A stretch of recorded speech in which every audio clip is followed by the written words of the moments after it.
kill you, I kill myself. If we keep killing each other, there won't be anyone left to save. Our fight is over! Welcome to Series Pulse, and today we'll be counting down our picks for the top 10 best post-apocalyptic TV shows. Big man! I heard a big boom! Big man? Big man? Big man! We hope you will enjoy this list. Please let us know your favorites in the comments and subscribe if you don't want to miss out on a good TV show again. When we left Norfolk, the virus was at phase 2. We are now at phase 6. Number 10, Falling Skies. Whoa, got it!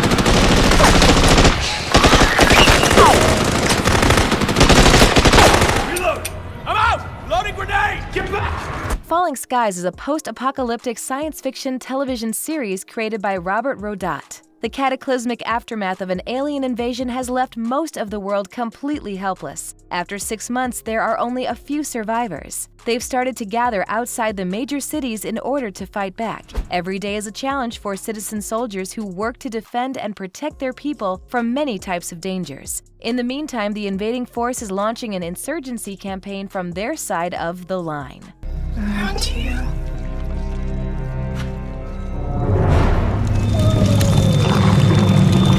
Number 9, The Last Man on Earth. I'm so jazzed. It just feels so right.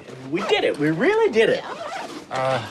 Guys? I mean, sure, we took a few detours along the way. The Last Man on Earth is a post-apocalyptic comedy television series created by Will Forte. His character, Phil Miller, is on the verge of taking his own life because he is convinced that he is the only person left alive after a virus wipes out all of humanity. Soon, Carol, played by Kristen Schaal, shows up, who believes that they alone are responsible for repopulating the planet. More survivors arrive, bringing their own brand of mayhem, making things a bit more difficult as well. I dug a grave for that thing.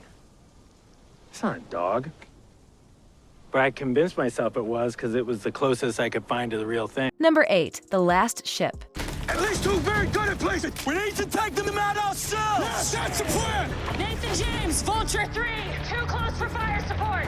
We'll take it from here. Executive produced by filmmaker Michael Bay, The Last Ship follows the crew of the USS Nathan James, stranded on a mission in the Arctic during a worldwide epidemic. When they eventually make it back to civilization, they discover that the virus wiped away 80% of humanity, leaving the planet in ruins. The ship's captain, Tom Chandler, and 2 onboard civilian virologists are the only ones with any chance of finding a cure. It successfully combines the philosophical issues brought on by the downfall of human civilization and the visuals of an apocalyptic thriller.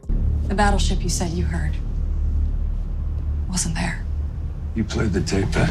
I had to understand how you got the classification so wrong. Number 7, The 100. How dare you judge me when you annihilate entire species because they don't live up to your ideals? Have I pulled the lever? Jason Rothenberg created the post-apocalyptic sci-fi dystopian drama television series The 100. The last human survivors are found on an orbiting space station known as the Ark, 97 years after a nuclear apocalypse. However, when overpopulation starts to become a concern, 100 young criminals are removed from the spaceship and transported to a nuclear Earth to see if the atmosphere is livable. The teenagers discover quickly that they aren't the only human survivors after all, and they'll need to fight to stay alive in a new and unfamiliar world. I've been to war, and let me tell you, the only way to win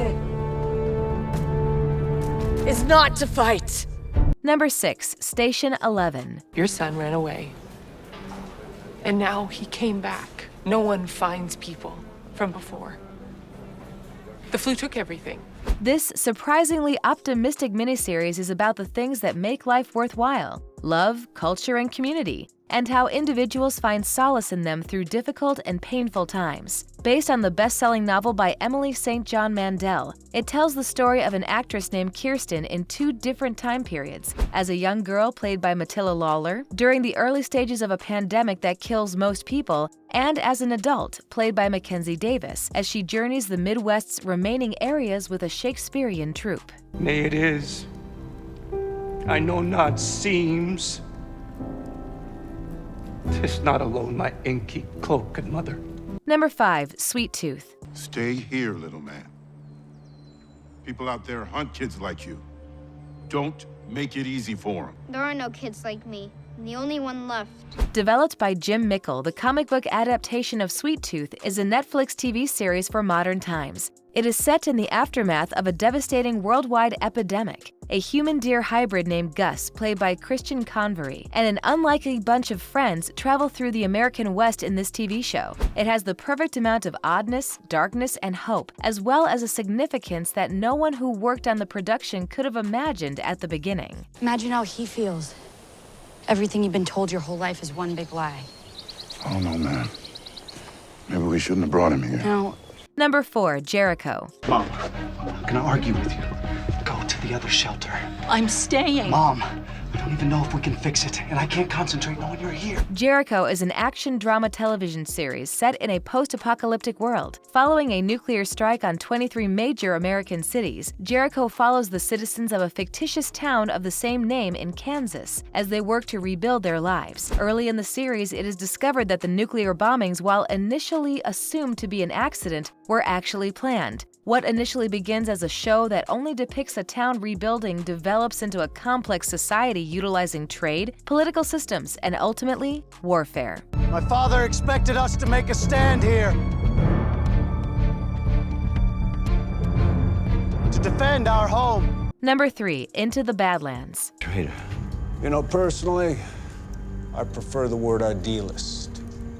Or maybe revolutionary.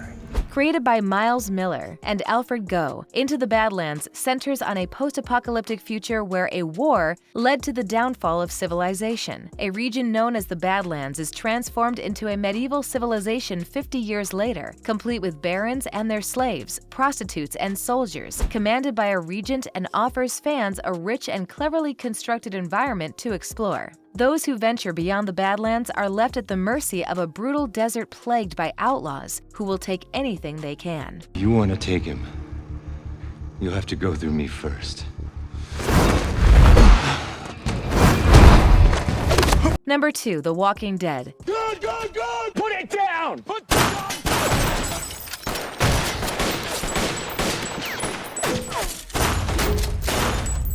Created by Frank Darabont, The Walking Dead is a post-apocalyptic horror television series. The Walking Dead centers on Rick Grimes, played by Andrew Lincoln, who wakens from a coma to discover the hospital deserted and zombies known as walkers wandering the earth. As everyone's lives are now in danger from the merciless walkers and bloodthirsty humans, Rick sets out to locate his wife and kid who have vanished and to build a safe haven where they and the other survivors can settle. Hello? Anybody infected? One of our group was.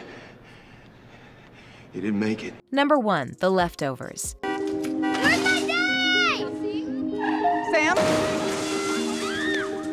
The Leftovers is a supernatural post-apocalyptic drama television series created by Damon Lindelof and Tom Perrotta. What would transpire if a chunk of the global populace disappeared overnight? In what turns out to be the ideal blend of realism and idealism, The Leftovers explores this concept. Residents of a small town in New York fight to preserve some semblance of normalcy in the wake of what is known as the sudden departure in a world gone out of control. I don't know, they just all came running out. It's a monster!